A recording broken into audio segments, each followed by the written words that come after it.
Exercise 5.4 Solve each of the following system of equations by matrix method।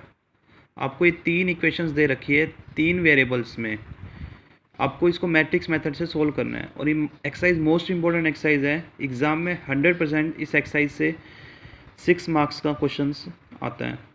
तो ये exercise आपके लिए बहुत ही इंपॉर्टेंट एक्सरसाइज है। आपको यहाँ पे तीन इक्वेशंस दे रखी है, आपको इसको मैट्रिक्स मेथड से सोल्व करके एक्स वाई जेड की वैल्यूज़ फाइंड आउट करनी है।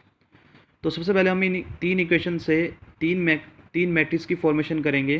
फर्स्ट हमारी मैट्रिक्स ए होगी, जो ए मैट्रिक्स होगी वो इन कोफिशिएंट से बनेगी एक्स वाई जेड से। तो पहले एक्स के कोफिशिएंट लिखेंगे हम फर्स्ट कॉलम में 2 1 3 2 1 3, फिर वाई के कोफिशिएंट्स लिखेंगे 3 -2 -1, और फिर जेड के कोफिशिएंट्स लिखेंगे 3 1 -2। तो ये मैट्रिक्स ए की फॉर्मेशन की है। फिर हम एक्स मैट्रिक्स बनाएंगे। एक्स मैट्रिक्स वेरिएबल्स की होंगी एक्स वाई जेड। और फिर बी मैट्रिक्स जो होंगी वो इन कॉन्स्टेंट्स की बनानी है 5 -4 और 3, 5 -4 और 3। तो सबसे पहला काम आपको ये है कि आपको इन तीन मैट्रिक्स की फॉर्मेशन करनी है, ए मैट्रिक्स, एक्स मैट्रिक्स और बी मैट्रिक्स। ए मैट्रिक्स कोफिशिएंट्स की बनेंगी, एक्स मैट्रिक्स वेरिएबल्स की बनेंगी, और ये जो बी मैट्रिक्स है वो कांस्टेंट टर्म्स की बनेंगी। अब अगर आप ए मैट्रिक्स की एक्स से मल्टीप्लाई करोगे और उसको बी के इक्वल रखोगे ना, तो ये तीन इक्वेशंस आती है आपके पास।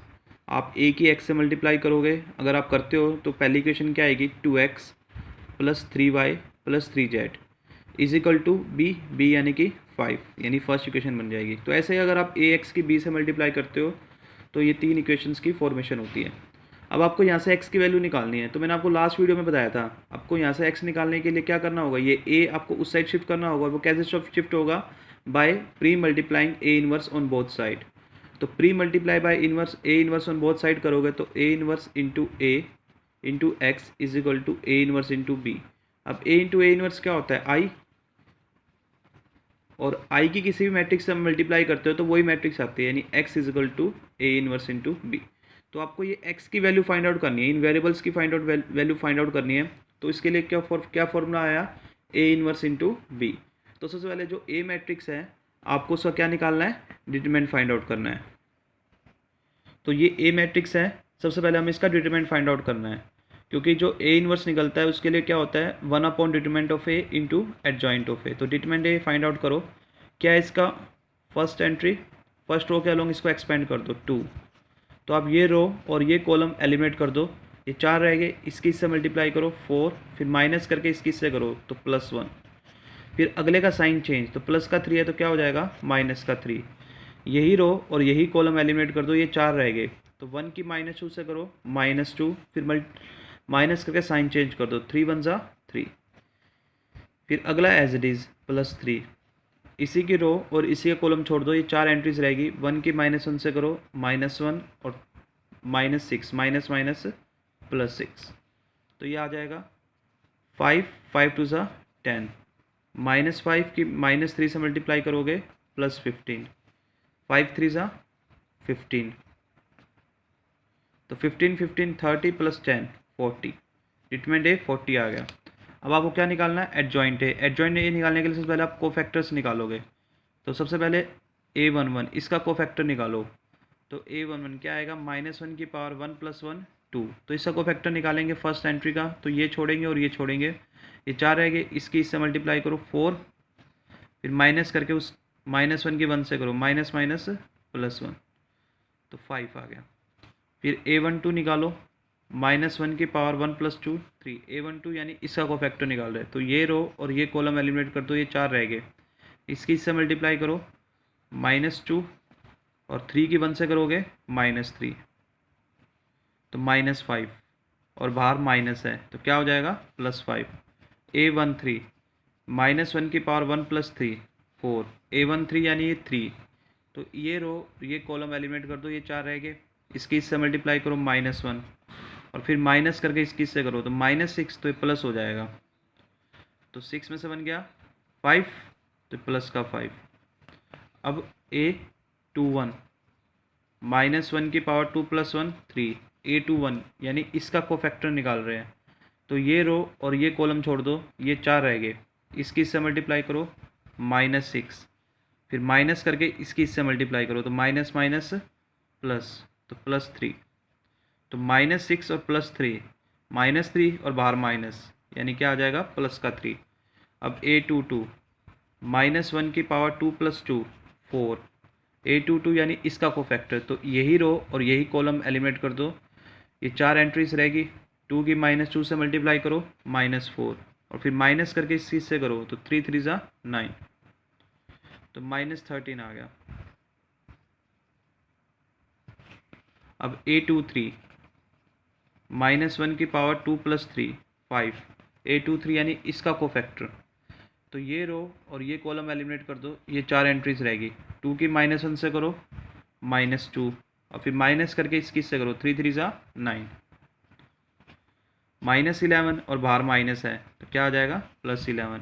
A31 -1 की पावर 3 + 1 4, A31 यानी इसका कोफैक्टर, तो ये छोड़ दो ये छोड़ दो, ये 4 एंट्रीज रहेगी, इसकी इससे मल्टीप्लाई करो 3, फिर माइनस करके इससे करो तो 3 और प्लस का 3 2 ज़ा 6, 9 और 9 आ गया। A32 -1 की पावर 3 + 2 5, A32 यानी इसका कोफैक्टर, तो ये रो और ये कॉलम छोड़ दो, ये 4 रह गए तो 2 - 3, 2 और -3, तो -1 और बाहर माइनस है तो क्या हो जाएगा +1। और A33 -1 की पावर 3 + 3 6, इसका कोफैक्टर -2 का, तो इसी की रो और इसका कॉलम छोड़ दो, ये 4 रह गए -4 -3, -4 -3 -7, तो ये आ गया -7। अब आपको करना क्या है, एडजॉइंट ए निकालने के लिए आपको इस एलिमेंट्स की जगह, इन एलिमेंट्स की जगह आपको क्या करने हैं, इनके कोफैक्टर्स प्लेस करने हैं। तो 5 5 5 3 -13 11 9 1 और -7, और फिर इसका क्या करना है आपको ट्रांसपोज, तो ट्रांसपोज करोगे 5 5 5 3 -13 11 9 1 -7, तो ये आपका एडजॉइंट ऑफ ए आ गया। तो अब आपके पास जो ए इनवर्स होता है वो क्या होता है, 1 determinant of A into adjoint of A. Determinant A की वैल्यू आई है 40, एडजॉइंट ए की वैल्यू कितनी आई है 539 5 3 9, 5 -13 1, 5 -13 1 और 5 11 -7, 5 11 -7। अब मैंने क्या कहा था, एक्स मैट्रिक्स किसके इक्वल है, A inverse into B. A inverse की वैल्यू 1/40 इंटू एडजॉइंट ए,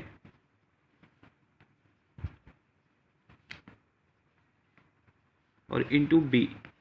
तो जो बी मैट्रिक्स की वैल्यू थी वो थी 5 -4 3, ये बी मैट्रिक्स की वैल्यू थी। अब आप इसकी इससे मल्टीप्लाई करो, ये 1/40 बाहर रहेगा, 5 की 5 से करोगे 25, 3 4 ज़ा 12, 9 3 ज़ा 27, फिर 5 की 5 से करोगे 25, -30 की -4 से करोगे 52, और ये 1 की 3 से करो 3, फिर 5 5 ज़ा 25, ये -44 और 7 3 ज़ा 21, 1/40 25 + 27 कितना हो गया 52, 52 में से 12 गया 40, 25 + 52 77 + 3 80, 25 में से 44 गया -19 -19 -21 -40, 40 से डिवाइड करोगे 1 2 -1। अब ये जो वैल्यू आई है एक्स मैट्रिक्स की वैल्यू थी, और एक्स मैट्रिक्स क्या थी हमारी एक्स वाई जेड। अब आपको इसको जब इसके इक्वल रखोगे तो एक्स की वैल्यू आ गई 1, वाई की वैल्यू आ गई 2 और जेड की वैल्यू आ गई -1। ये जो वैल्यूज़ आई हैं एक्स वाई जेड की, आप इक्वेशंस में पुट करके देख लो, अगर उसको सेटिस्फाई करती है तो हमारा ये आंसर बिल्कुल करेक्ट है, मतलब कोई भी मिस्टेक नहीं हुई।